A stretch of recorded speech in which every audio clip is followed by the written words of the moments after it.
Reprends les commandes, s'il te plaît. Ouais, en fait. Non, je veux bien.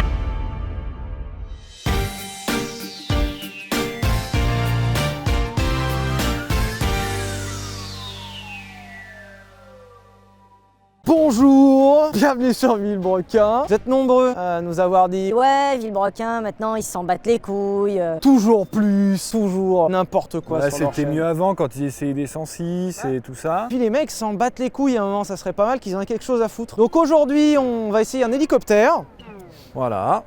Ouais, On va pas voler en passager, on va essayer un hélicoptère. Vous avez bien entendu la phrase. on va tenir le manche aujourd'hui. Putain, qu'est-ce que j'aime tenir les manches, frérot. Alors l'un des deux est très impatient de tenir le manche, l'autre beaucoup moins. T'es moins crispé que tout à l'heure hier. Non, mais si. Cet homme-là n'est pas très serein de ce qui va arriver très prochainement. Tout ce qui vole, je déteste. Je comprends pas l'intérêt. Frère, on a des pieds, on est sur le sol, c'est très bien comme ça. Voiture, 4 roues, sol, ça roule. Est-ce que tu trouves pas ça cool de prendre un gros machin en métal nul, d'y mettre 3 épées géantes au-dessus, et puis 2 épées géantes derrière qui tournent méga vite, et en plus ça vole quand tu fais ça. Tu viens de donner l'info principale pour laquelle je ne vois pas le concept. Mais c'est trop bien!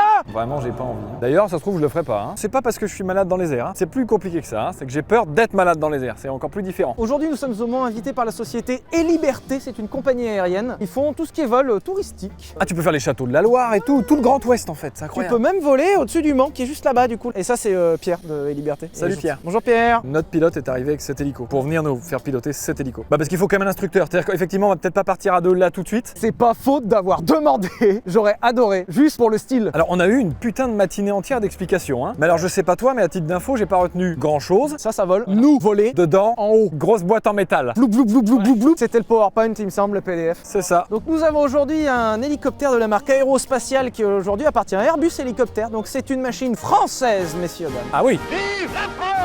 Ils nous ont fait quand même 3 heures de PowerPoint pour nous expliquer ce que c'est parce qu'on n'est pas expert en hélicoptère, je suis navré. Je ne vais faire que répéter ce que les experts nous ont dit. Oui, mais tu l'as appris donc maintenant tu es porteur de la connaissance. Oui. C'est un hélico français, les Français sont pionniers dans l'aéronautique. On est bon, hein. Bah ouais, on a les avions Airbus, on a les hélicoptères, on fait même des fusées. En vrai, on n'est pas dégueu. On oublie qu'en France, on sait faire des fusées et des Twingo. Il y en a là-dedans. Et il y en a là-dedans. Donc c'est un appareil français qu'on appelle l'écureuil, c'est un AS350B2 très exactement. AS Aérospatiale, 350 c'est le nombre De rien du millions tout. d'euros.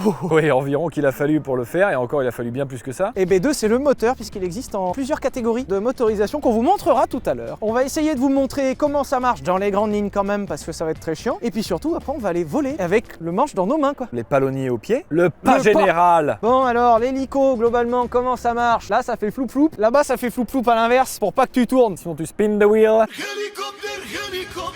Les péquifications. Oui, les péquifications, ouais. On se rend pas compte, mais cet hélico date du début des années 90. C'est-à-dire qu'il a 30 ans le bordel. En automobile, souvent on finit par remplacer les voitures quand elles ont trop de kilomètres parce que c'est pas très rentable puisque les véhicules perdent beaucoup de valeur au bout des années. Et puis surtout parce que souvent il y a beaucoup de travail à faire en fait. Bah que ça coûterait presque plus cher que la valeur à l'heure actuelle du véhicule. En aéronautique, on n'a pas du tout le même fonctionnement. Pour des raisons de sécurité principalement, les véhicules sont révisés de façon extrême. C'est de la surmaintenance à ce niveau-là. C'est-à-dire qu'ils attendent pas que les trucs cassent. C'est-à-dire ils donnent des heures, des durées de vie aux pièces et ils les changent avant cette durée de vie. Toutes les pièces, hein. Ouais, du coup c'était très intéressant parce qu'il nous expliquait que tous les 12 ans, il désosse intégralement le véhicule. Mais boulon par boulon, hein, frérot. Il te le pose en entier par terre et il teste chaque pièce pour savoir si elle peut encore durer ou pas. Et il change tout dès qu'il y a c'est même pas un doute. Il y a une rayure dessus. Ouais, change, frère. Bah, c'est en partie pour ça que le vol aujourd'hui est un moyen de transport ultra sûr. Pour participer à cette sécurité, déjà il y a une maintenance qui est folle. Et en plus à l'intérieur, on le verra, il y a beaucoup ce qu'ils appellent de la redondance, c'est-à-dire que tout globalement est doublé. Comme ça, moi, s'il y a un truc qui pète, t'en as toujours un autre pour prendre le relais. Et ça c'est dingue, genre toutes les commandes sont quasiment doublées. Ce qui est intéressant, c'est que du coup, C'est pas une poignée. touche pas, ça coûte une fortune. C'est un étendoir le bordel là. Ouais, ta mère aussi, c'est une tige en On étendoir. dirait les tringles à rideaux de chez Ikea là. Ou le porte-serviette Ikea, ouais, effectivement. Il s'appelle Schlublung, d'ailleurs.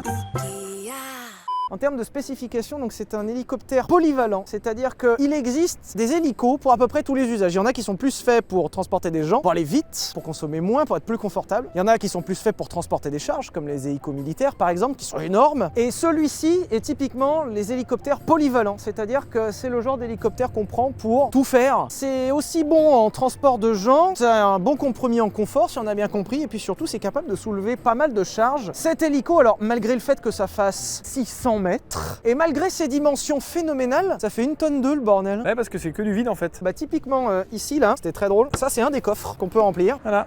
Là c'est vide. Enfin t'as des casques là mais... Donc ça par exemple c'est un coffre. Très drôle d'ailleurs que tu peux ne remplir qu'à 80 kg puisque cette charge-là, malgré l'espace, est très mal répartie. Bah ouais, en fait là il faut savoir que toutes les charges sont très importantes, très calculées, c'est compliqué en vrai. On a eu envie de se buter ce matin quand ils nous ont expliqué c'est ça. compliqué. Parce que du coup, pour un hélico qui fait 1 tonne 2, bah en fait techniquement, t'as 1 tonne 2 de charge utile. C'est-à-dire que du coup, tu ne peux porter en tout et pour tout, c'est-à-dire personne comprise. Je m'en occupe si tu veux. Je m'en occupe. C'est-à-dire en tout et pour tout, personne comprise, il faut que tu puisses avoir que 1 tonne 2 en plus. Enfin, c'est beaucoup à la fois et pas beaucoup à la fois. Et il faut que ce soit bien réparti surtout. En plus, ouais, il nous expliquait que vu que l'équilibre est dans le même axe que le rotor, on va essayer de centrer les masses au maximum. Genre, il nous expliquait par exemple qu'il y a beau avoir 4 sièges ici, si t'es trop lourd, on te mettra pas devant, on te mettra derrière pour centrer au maximum le poids. D'où le fait qu'ici on a un coffre que je vais pas ouvrir. Mais il y a un petit coffre là qui peut supporter, alors qu'il est beaucoup plus petit parce qu'on se rend pas compte, mais il est épais de ça, ce coffre là. Il peut supporter beaucoup plus de charge que celui-là. Parce qu'il est mieux placé. Donc finalement, c'est pas très lourd. Ça, c'est commun par contre aux avions. La recherche de poids est optimale, c'est-à-dire que tout est ultra léger. Ouais. Mais c'est tout vide, ouais. Je sais même pas par quoi commencer. Bon, on fait quoi le moteur? À un moment, on va pas faire un exposé sur l'hélico non plus, mais... Comment on ouvre? On va déjà enlever les gilets du piston ici. C'est comme ça, c'est tout? On va Ah descendre ouais. un peu. Non, mais même ça, à un moment, ça va. Mais faut que ce soit sécure à un moment, sinon...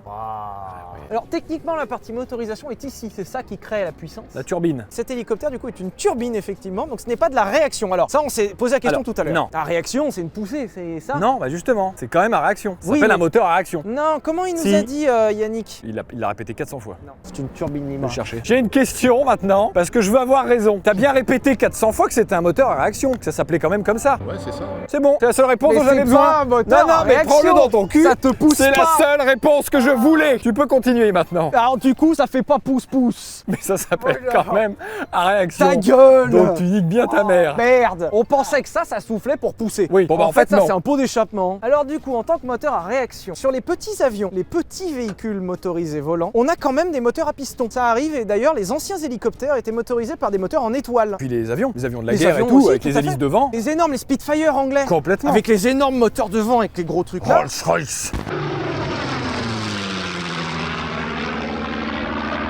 Et bah ça en fait c'était des moteurs à piston comme on a dans les voitures. Donc directement c'est des pistons qui actionnent un vilebrequin central et qui actionnent l'hélice. On en a retrouvé sur les hélicoptères, donc pareil c'est un moteur en étoile qu'on mettait ici et qui actionnait l'hélice. Et c'est un système quand même qui s'est vachement arrêté. Le rendement est pas très bon, vraisemblablement c'était pas extrêmement fiable non plus. Extrêmement bruyant.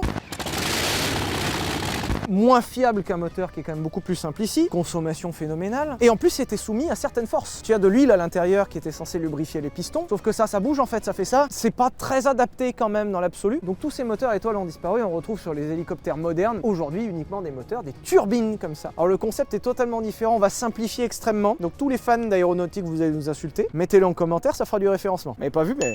Hop là. Globalement, pour résumer très simplement, c'est un système de turbocompresseur. C'est-à-dire qu'on a une hélice qui va entraîner une autre hélice. C'est à mi-chemin entre une chaudière, c'est-à-dire qu'il y a un brûleur, qui actionne une hélice, qui actionne une hélice. Il y a quand même des injecteurs, il y a quand même des espèces de bougies qui s'appellent pas bougies, mais bon, bref, Un voilà. éclateur, ça Éclateur, s'appelle. exactement. Il y a un injecteur, énorme, ça daronne. Deux. Ah bon? Oui. Donc en gros, l'idée, c'est qu'on a une chambre de combustion où on va injecter simplement du kérosène. Pour le rappel, le kérosène n'est pas un carburant miracle, c'est juste un diesel un poil différent. C'est un gasoil, hein, globalement. On va comprimer de l'air, créer un flux qui actionne une hélice, qui du coup va actionner cette machine-là. Alors ça paraît assez incroyable comme engin, mais c'est globalement une boîte de vitesse. Ouais, c'est très simplifié. Sauf que, surtout, on simplifie beaucoup pour une simple et bonne raison, c'est que déjà vous n'allez pas comprendre, parce que même nous, c'était très laborieux. Et deuxièmement, du coup, en fait, on n'a pas besoin de vitesse réellement, donc c'est pour ça que c'est pas une boîte de vitesse, parce qu'en fait, il tourne à la même vitesse tout le temps. Nous aussi, on croyait que plus tu voulais aller vite, plus les hélices tournaient Mais vite. bien En fait, sûr, moi je voilà. croyais que les pédales par terre là, Bah oui, c'était plein gaz. et voilà, En fait non, les pédales par terre c'est pour tourner. elles ont une vitesse nominale qu'il faut d'ailleurs justement ajuster pour ne pas aller trop vite, parce que sinon, en fait, c'est la vitesse du son et du coup, tu pètes tout.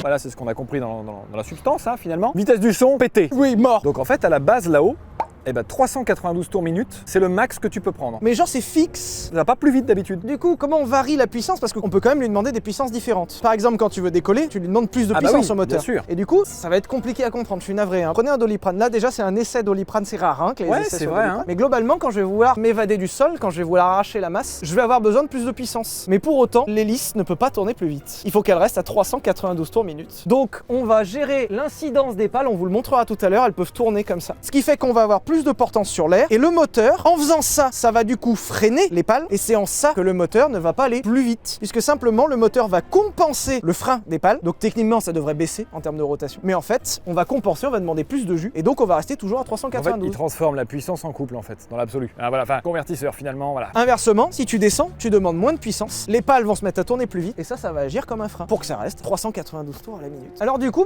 c'est une sorte de boîte de vitesse réducteur de couple, mais c'est d'une complexité phénoménale. Alors il y a des engrenages, donc il y a des planétaires et des satellites exactement comme dans une boîte automatique, mais c'est juste des engrenages qui font ça. Alors du coup, sur cette motorisation-là en D2, ça sort 780 chevaux. Mais ce qui est fou, c'est ce qu'il nous expliquait tout à l'heure. Et là, j'en enlève mes lunettes tellement qu'en fait, on pourrait en sortir vachement plus des chevaux. Bah, c'est juste un problème visiblement de matériel. C'est-à-dire que là, il n'y a pas de matériaux qui résisteraient à la chaleur folle que produirait une puissance supérieure à ça. Plus de chevaux, plus de chaleur, et là en soi, il n'y a pas de pièces en mouvement, il n'y a pas de temps comme un moteur thermique. C'est un brûleur le Là, truc. plus t'injectes, plus ça envoie. Hein. Tu peux injecter jusqu'au bout. Jusque ça, c'est ce que Tu mettrais un injecteur comme ça, Comme ma bite. et en fait ça sortirait 6 milliards de chevaux. Sauf que bah, du Une coup, il y aurait... seconde. Ouais, voilà. Alors déjà en temps normal, ça tourne à 2500 degrés le bordel à l'intérieur, hein. Donc c'est déjà très énervé. Et en fait du coup, on module la puissance de ça via l'incidence des pales. Donc plus les pales vont forcer sur l'air, plus le moteur va compenser en restant à la même vitesse grâce au réducteur. Et comme Comme il y a une autre hélice derrière du coup, hein, au cas où vous savez pas, donc là du coup la puissance moteur elle est distribuée par là-bas, mais aussi du coup il y a un arbre tout le long jusqu'à cette pale. du coup, c'est vraiment la boursouflure qu'on voit au-dessus de la queue. Il y a vraiment tout un axe qui est mécaniquement lié à l'axe du devant, puisque cette hélice-là empêche l'hélicoptère de tourner autour de lui-même. Le gros réducteur là-bas techniquement, il y en a un tout petit ici. Regardez bien la grosse hélice là-bas.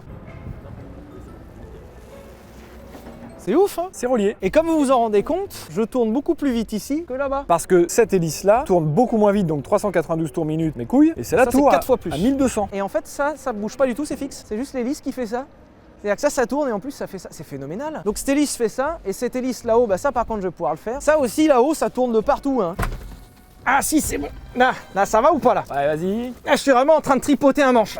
Ouais, d'accord. Et puis t'as le en dessous là en fait qui te permet du coup de monter ou de descendre mais avec un autre manche différent, donc avec le pas justement général, qui lui en fait permet justement une autre inclinaison différente et qui te permet là pour le coup de monter ou descendre. Là c'est l'axe Z, la 3D. On a vraiment deux niveaux. Pour monter et descendre, c'est les pales, juste qui prennent de l'incidence, c'est-à-dire que les pales, elles rotatent sur elles-mêmes. Exactement, qui crée en fait une merveilleuse dépression Et elles viennent forcer contre l'air en fait, tout et qui simplement. t'aide du coup à dépressionner le sol et donc à pousser contre le sol et donc à décoller. Et l'autre point, pour avancer de façon longitudinale, c'est-à-dire pour aller en arrière ou en avant, c'est carrément la totale en fait qui bouge et qui s'actionne devant ou derrière. Tout ça là, ça va là-bas en fait. Et c'est vraiment l'hélice entière, tout, qui avance en direction de l'avant ou de l'arrière. Ah, ça y est. Pour une fois, c'est pas nous. Voilà, du coup, tout ça, ça fait que ça fonctionnait Ça fait que bien. vroom vroom décollage quoi à un moment. Alors 9, ça vaut 2 briques 8. Après, celui-là est quand même vachement polyvalent. C'est quand même un hélico relativement haut de gamme. C'est dans un bon cœur de gamme, un peu cool quoi. Il y a un autre point d'ailleurs qui est très drôle, parce que celui-ci a 30 ans. Il est fracassé, il est tout mort, il y a tout qui est pété. Alors non, parce que vu qu'en fait ils sont révisés en permanence, ça vaut toujours énormément d'argent parce que c'est toujours énormément fonctionnel. Et ce qui est très intéressant à savoir, c'est surtout que c'est pas genre il faut le faire SVP, c'est vous êtes obligé. En fait, si vous ne la faites pas, votre véhicule est hors d'usage. Et t'as un avertissement, et si t'écoutes pas, on t'enlève ta licence. Hein. Voilà. Et en vrai, on sait presque à quoi sert presque tout. Bon, il y a des essuie-glaces Bosch, c'est très drôle, apparemment qui servent à rien. Parce que tu roules à 200 km/h en fait, et que du coup, la pluie, l'hyperespace en fait. Comme c'était d'origine, ils n'ont pas le droit de l'enlever, sinon l'hélico n'est plus conforme à l'origine. Alors en termes de poste de conduite, alors du coup j'ai découvert la position de conduite. Moi dans ma tête, les mecs étaient comme ça en fait. Ça c'était ça, et ça c'était du gaz. Pas du tout. Déjà, j'ai pas compris, ça se conduit une main. Ça se tient en main droite et c'est drôle parce que la position de conduite du coup se fait via ta jambe. C'est-à-dire que tu mets ta jambe ici, ton bras repose sur ta jambe, c'est fait pour. C'est la position officielle que j'ai là. Parce qu'en fait, justement, genre a priori ça se contrôle vraiment comme ça, c'est-à-dire doucement. C'est-à-dire que ça fait bouger l'hélico vraiment. Alors que si tu commences à faire des trucs comme ça, tu meurs Ça va déjà. être nous, ça. Pour les contrôles, globalement, ils ont plein de boutons, les manches. Pour vous donner juste l'information, ces boutons-là, au-dessus, ne servent à rien. Non, enfin, si. Ça, c'est des fonctions auxiliaires qu'on raccorde en fonction de ton usage. Donc, par exemple, chez E-Liberté, ils font beaucoup de levage de charge pour des situations difficiles. Par exemple, quand il faut extraire un truc dans un endroit difficile, qu'en camion, c'est difficilement accessible, eh bien, tu vas le chercher en hélicoptère. Et ces boutons-là vont être couplés à des commandes dont ils ont besoin. Bon, tu as quand même juste la communication en dessous. C'est la seule commande qui est vraiment commune, si j'ai bien compris, à tous les hélicoptères. Et c'est pour ça qu'elle est primordiale et qu'elle est vraiment sous l'index que tu as as tout le temps. Donc ça c'est pour les communications, donc très important puisque souvent la tour de contrôle doit te donner l'autorisation de décoller, tu dois te signaler, tu dois faire plein de trucs. Et c'est méga chiant. Alors du coup, si j'ai bien compris, ça va actionner l'hélice en haut, tu as tes palonniers, donc ça c'est pour l'arrière. Et on a une troisième commande alors pour le pilote, donc ça c'est le pilote principal, ça c'est le pilote secondaire. Pour le pilote principal, elle est ici. C'est du coup le pas général qui va influer directement sur la hauteur de l'hélice là-haut. Pierre, viens on essaye de deviner, tu nous dis si c'est vrai ou si c'est faux. Ça c'est l'heure. Là, on est bon, là. Là, yes, ça c'est l'heure, oui. L'horizon il est là-bas. Non, l'horizon, il est là. Merde, bah c'est quoi ça? Et ça, c'est ta direction, nom de Dieu, enfin. Nord-ouest, ouest, sud-est, tes couilles. Ah c'est ta boussole. Oh, ta boussole, merde. Ok, ça c'est mon altitude. C'est ta vitesse de perte ou de gain d'altitude. Donc, pour savoir si tu montes ou si tu descends. Ça c'est pour se repérer. Ça c'est les tours minutes. Il y a 2 aiguilles, tu vois. Il y en a une là, une là. Et donc, il y a rotor et moteur. Ça c'est quoi? C'est ton altitude. Oui. Ça c'est ton horizon. Ça. Ta vitesse au sol, en fait. Température d'huile, pression d'essence. Et on a même, c'est quoi? C'est une boussole ça. Bah alors techniquement, il m'a dit tout à l'heure, quand tu apprends, tu as ton GPS, celui-là, ce GPS là, tu as ton cap, hein, donc celui-là, et ton horloge. Et tu te démerdes. T'imagines que tu peux conduire ce machin avec des épées géantes dessus, avec ça et ça. Bon après on a toute une batterie de voyants, là quand ça s'allume ici, Ouais, c'est ça, j'ai pas surtout tout le appris non plus. fire. Quand ça s'allume, c'est chiant. Donc en gros, tout ce qui s'allume là, c'est la merde. Bon, on va aller rouler.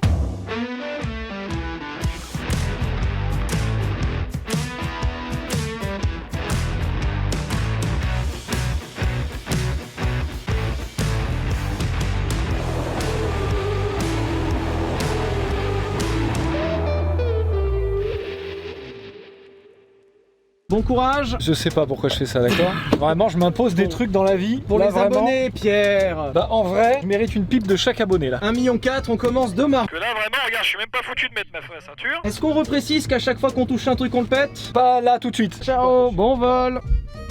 Seigneur Jésus. Est-ce qu'il y a des formules à te dire, genre oui, bien reçu, tout ça? Pour l'instant, il n'y a pas de souci. Tu vois comme c'est très doux maintenant? Ouais, complètement. Ouais. Bouge-le un tout petit peu. Tu vois, c'est très. Ah ouais, on va l'accélérer gentiment. Incroyable ces engins. Là on monte le régime, hein, ça tourne à un petit 400 tours minute. Pas 300 et quelques qu'il fallait. 394. Pauvre con! Bien, alors les voyants sont tous éteints. Régime stabilisé, pression, température dans le vert, autonomie c'est suffisant pour ce qu'on a à faire. Sécurité extérieure, on a donc une voiture à notre gauche et on va appeler. Demande hélicoptère Fox Kilo Mike, bonjour. Fox Kilo Mike, bonjour. Un hélicoptère écureuil, on a mis en route pour parking et liberté, c'est pour un vol local secteur sud. Et on est prêt à prostater. Tu regardes devant, tu peux mettre ta main sur le pas général et tu me suis. C'est fantastique, j'en veux un. C'est merveilleux, c'est une voiture qui vole, regarde. Putain, mais oui. Déjà, tu remarques que je ne bouge quand même pas beaucoup le... Tu bouges pas grand chose là, ouais. À part le pas général, je veux dire, pour monter. Je bouge pourtant le cyclique, mais je le bouge vraiment très peu. Hein, ah ouais, c'est vraiment léger, quoi. Donc là, nous montons gentiment. Donc regarde un petit peu les paramètres, tu vois, on est entre 60 et 70 nœuds pour la vitesse de montée. Là, actuellement, on passe 1000 pieds, soit 300 mètres au-dessus du niveau de la mer. Et on continue encore à monter. On va monter vers 1500 pieds. Voilà. Ah oui, c'est toi qui le tiens un petit peu. Pardon, je trouvais que c'était un petit peu dur. C'était verrouillé sur ma cuisse. On y va tous les deux. Regarde un petit peu l'horizon. Imagine que ton hélico soit pour une raison indéfinie, incliné à gauche. Qu'est-ce que je fais? J'envoie le manche très légèrement à droite. Ouais. Et t'as vu dans quelle proportion? Ah ouais. Tiens, je recommence à droite. Regarde. Hop. Je le remets. Ah ouais. Le nez pourrait être trop haut, par exemple. Il pourrait être comme ceci. Ouais. Ça se traduit par quoi? Ça se traduit par le fait que le vario est en train de monter, on reprend de l'altitude. Je vais donc remettre le nez un peu plus bas, c'est-à-dire une assiette un petit peu moins cabrée, et on va stabiliser notre machine pour garder à peu près le vario zéro. Alors écoute donc, on va te laisser piloter un petit peu. Donc c'est parti, tu regardes l'horizon et tu essayes d'obtenir l'hélico dans la position dans laquelle il est actuellement. Tu regardes bien loin, ta main est bien sur ta cuisse, je lâche le manche. Top, c'est toi qui pilotes. Pousse un petit peu sur le manche pour que le nez soit un petit peu moins haut, voilà. Hop, là on est incliné à gauche, tu remets un. Et n'oublie pas ce que je t'ai dit tout à l'heure, à chaque fois que tu fais une action... je reviens aux notes, Là le nez est trop haut, donc tu peux pousser un petit peu. Allez, pousse encore. On est incliné à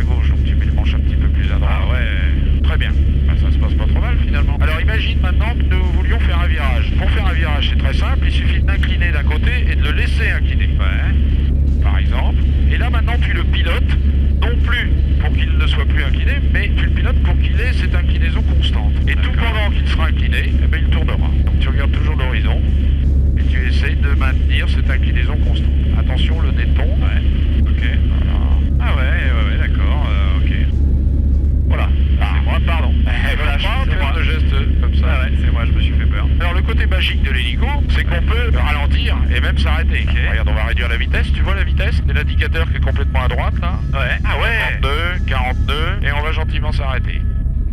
Voilà, là la vitesse est quasiment nulle maintenant. Ça c'est le côté magique de l'hélico. Putain ouais. Alors après regarde, si je veux descendre, je peux piquer légèrement, ça fait beaucoup, ouais. Et nous voilà. Oh la vache. Et là on va reprendre de la vitesse, je dis pas ouais. Non, laisse aller, y a pas de souci. C'est impressionnant parce que tu vois plus le ciel quand tu plonges comme ça. Un petit peu à droite. Ah ouais, mais faut vraiment tout le temps être actif quoi. Alors là tu remarqueras que notre vario dit que tu montes énormément. Ah ouais. Ça veut dire quoi? Ça veut dire que ton nez est trop haut. Donc tu baisses un petit peu, voilà, pas assez visiblement. Vas-y, continue à pousser sur le manche pour avoir une assiette qui va ressembler plutôt à ça. Voilà. Ok, et là, cette assiette, tu la pilotes, tu la maintiens, et au bout d'un moment, tu viens voir si le résultat est à la hauteur de tes espérances. Et regarde, le vario est bien à 0. Ah ouais. Donc, cette assiette est la bonne. Allez, tu viens à gauche, tu regardes à gauche. Oui. Attention, ton nez tombe. Tout doucement, tu le remets. Ok, ouais. Là, genre, à gauche, toujours à gauche? Ouais, continue à tourner. Alors la difficulté, c'est que pendant que tu es incliné, il faut que tu continues à gérer ton assiette. Ni en descente, ni en montée. Voilà, remets-toi à plat. Un beau métier que vous faites. Mais j'en suis convaincu. Donc tout le monde doit vous dire, mais non, incroyable. J'ai coutume de dire que j'ai le plus beau bureau du monde hein, quand on regarde par la fenêtre. En termes de bureau, c'est vrai que vous êtes pas trop mal. Ouais. Même à Manhattan, ils ont pas aussi belle vue. Ouais. Alors là, tu vois, on se laisse descendre gentiment. Là, nous sommes à 2000 pieds. Tu es d'accord? Ouais, tout à fait. J'ai baissé un peu le pas. Je vole à 82. Je descends à 500 pieds minutes. C'est-à-dire que toutes les minutes, je perds 500 pieds d'altitude. Et là, on a sur notre gauche le circuit du vent. Même lui qui est grand en vrai, il paraît tout petit. Là. Oui, c'est vrai. C'est bon, moi je connais. Je te le pose maintenant. Je vais juste te montrer ce qu'il en est du stationnaire qui est quand même un moment un peu difficile en hélico. Ouais. À savoir que tu vas essayer de le tenir immobile, l'hélico. D'accord, ouais. On va s'arrêter là et tu vas essayer de le tenir immobile. Ouais. Et tu essayes de le tenir avec le manche. Donc s'il avance, c'est que le nez est trop bas, donc tu relèves un petit peu. Ah, là faut corriger. Ouais, putain, dis donc, c'est terrible. Ah ouais, c'est compliqué, hein. Mais tu vois, je voyais ça moins complexe, vraiment à ce point-là. Je pensais qu'il y avait pas mal d'aide quand même, tu vois. Bah non, l'aide, c'est ton talent. On essaye. Ah oui, là, on est posé, là. On est posé. C'est moi qui l'ai posé, donc tout va bien. Attention! Bonjour, tout va bien? Tout va super. Bien, les voyants sont éteints, les régimes stabilisés, pression, température, autonomie, il n'y en a plus beaucoup, mais ça va bien. Les commandes, c'est débloqué, les portes et les ceintures, c'est bon. Et ben on y va. Allez, tu regardes devant. Ok. On va le mettre en l'air gentiment. Et me suis aux commandes, tu peux mettre ta main sur le pas général d'ailleurs. Ah, c'est tout en équilibre. Ah. Wow, mais c'est phénoménal. Et nous voilà partis. Ah. Incroyable. Eh ben écoute, tu me suis aux commandes. Déjà tu as pu remarquer que le manche, je lui donne que des petites impulsions. Regarde un peu ce qui se passe. Là, l'indicateur de vitesse, nous sommes à 62. Ça fait du 100, 110 km/h. Ok. Attends, là on monte si vite que ça? Oui. Là tu vois, on gagne 1800 pieds par minute. Ok. Je regarde que l'horizon, hein. Tu es d'accord? Alors je commence à comprendre ce qu'on nous disait au sol, qu'on ne se rend pas bien compte où est l'appareil en fait. Il y a si peu de repères. Oui, parce qu'une fois qu'on est éloigné du sol, on n'a pas la notion de vitesse. Et puis c'est vrai que l'altitude, on voit pas si notre altitude varie. C'est terrible qu'un engin si gros se manie avec si peu de mouvements. Si peu de mouvements et des mouvements très doux. On va se remettre en ligne droite et là tu vas vraiment piloter. Hein? Robert, c'est peut-être la dernière phrase que tu prononceras. Allez, on est parti. Regarde, je le mets à plat. Okay. Et à partir de maintenant, c'est toi qui pilotes. Regarde que l'horizon, j'enlève ma main. Top. Ah ouais, ça se joue sur 1 millimètre. Ah bah des toutes petites. Voilà, là tu peux mettre le manche un petit peu en avant parce que le nez est un peu trop haut. Ouais, okay. Et du coup nous sommes en train de monter. Un peu en avant, un peu derrière. Voilà. Ah ouais, c'est d'une finesse. Là on se rend vraiment pas compte, mais je suis vraiment obligé de lutter contre et de corriger sans arrêt. C'est normal qu'il faille corriger de permanence? Bah oui, parce que l'atmosphère est toujours un peu instable et donc...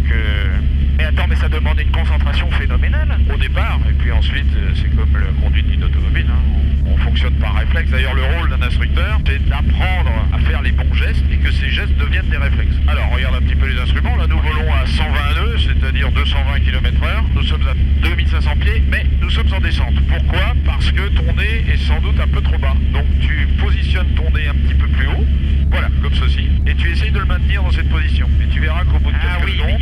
il y a un délai en fait, ok. Allez, maintenant tu peux essayer de faire des virages, vas-y par la gauche, sécurité à gauche, il y y a personne, tu peux y aller. Intérieur, extérieur, angle mort, alors j'y vais un peu mieux. Tu inclines un petit peu et maintenant tu essayes de le maintenir incliné dans cette position par exemple. Et tout pendant qu'il sera incliné, il tournera. Bien sûr, plus tu es incliné et plus il tourne. Mais c'est terrible pour faire des si grands virages, il faut rien faire. Ouais, donc ce qu'on voit dans les films, que les mecs se jettent sur le manche et font des mètres avec, ça Oui, non, je peux pas, quoi. en tout cas pas en hélico. Ok, après je peux me remettre droit. Vas-y, tente un virage à droite. Intérieur, extérieur, angle mort, on est bon. Ah oui, mais là je fais vraiment rien avec le manche. Ah oui, par contre mon nez est trop incliné. Tu veux qu'on aille voir un petit peu les nuages? Ah oui, d'accord, ok, donc là c'est toi qui as repris le truc. Alors on va vraiment toucher un nuage là? On va s'en approcher, oui. Et voilà. Essaye d'en faire, là c'est joli. Regarde. On vient de passer à travers un nuage là, littéralement? Non, on est passé à côté. On n'est pas passé à travers, ça c'est interdit. En VFR c'est interdit, oui. Ok. Et toi en fait avec les heures de vol et d'expérience, toi Ouais. ton cerveau est en mode automatique en fait. Toi, Ah tu... bah là, oui, j'ai pas besoin de faire grand chose, j'ai juste à regarder dehors et puis... Alors, ce qu'on peut faire aussi, qui est quand même assez magique avec un hélicoptère, c'est de s'arrêter. Voilà, tu vois la vitesse, 42, 22, c'est l'instrument de droite, voilà. On est à, on est à 0 maintenant. Donc là on est vraiment en... Chose qu'on ne peut pas faire en avion, parce qu'en avion, si tu arrêtes d'avancer, l'aile ne porte plus et tu tombes, quoi. Regarde comme c'est joli à gauche. Il y a un pilote, puisque tu fais pas de photos, c'est moi qui vais en faire. Ok. Je vais où Robert? On tourne comme ça, là, gentiment. Allez.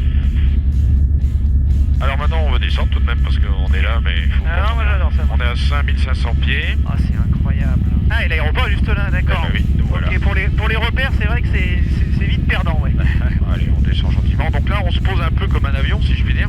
Mais bien sûr, en hélico, on peut se poser comme un hélico, c'est-à-dire arriver avec une vitesse nulle sur un point donné, quoi. Là, c'est dans le but de gagner un petit peu de temps. Alors, ce que je vais te faire faire aussi quand on va être arrivé proche de notre parking, c'est d'essayer de toucher un petit peu le stationnaire. Alors, le stationnaire, dans le principe, c'est assez simple. Dans la pratique, c'est plutôt très compliqué. À savoir que ce qui se passe, c'est que lorsque ton hélico avance, c'est que vraisemblablement le nez est trop bas. Donc, tu as juste à remettre le nez un petit peu plus haut. S'il part à droite, c'est qu'il est incliné à droite. Donc, il faut juste corriger. Mais tu vas voir que dans les faits, ça se passe quand même un petit peu moins bien. Tu fais ça avec une aisance. Allez. T'es arrivé en drift. Look, regarde bien loin devant. Ok. Et t'essaies de le tenir. Hop, tu as le manche. Et toute petite correction. Non, ouais. À gauche le manche, à gauche. J'ai peur. Tu reprends les commandes, s'il te plaît.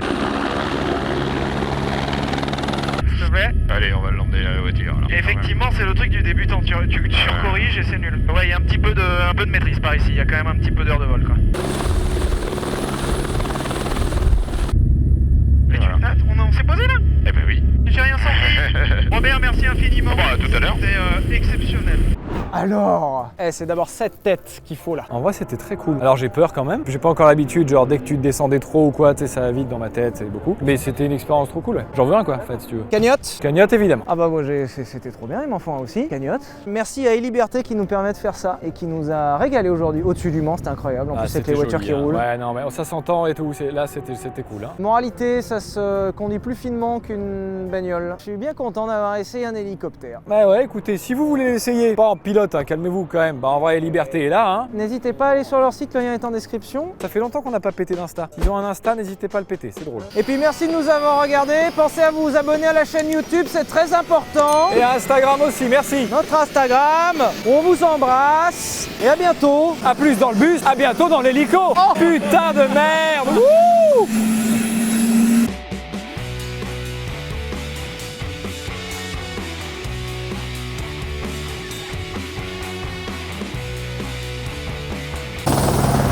Le bras, la portière, c'est le niveau du dessus là.